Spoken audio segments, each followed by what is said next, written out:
کتاب حصن المسلم، باب صبح و شام کے اذکار اور دعائیں۔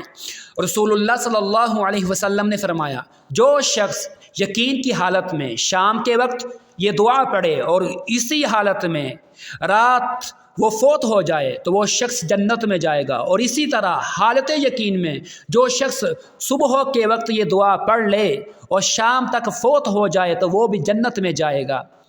صبح و شام یہ دعا پڑھیں۔ اللہم انت ربی لا الہ الا انت خلقتنی وانا عبدک وانا علی عہدک ووعدک ما استطعت اعوذ بک من شر ما صنعت ابوء لک بنعمتک علی وابوء بذنبی فاغفر لی فانہ لا یغفر الذنوب الا انت۔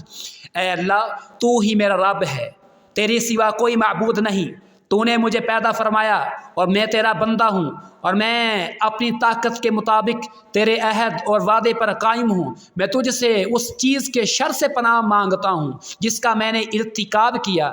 میں تیرے سامنے تیرے انعام کا اقرار کرتا ہوں جو مجھ پر ہوا، اور میں اپنے گناہوں کا اقرار کرتا ہوں، لہٰذا تو مجھے معاف کر دے۔ واقعہ یہ ہے کہ تیرے سوا کوئی گناہوں کو معاف نہیں کر سکتا، اور یہی باب جاری ہے۔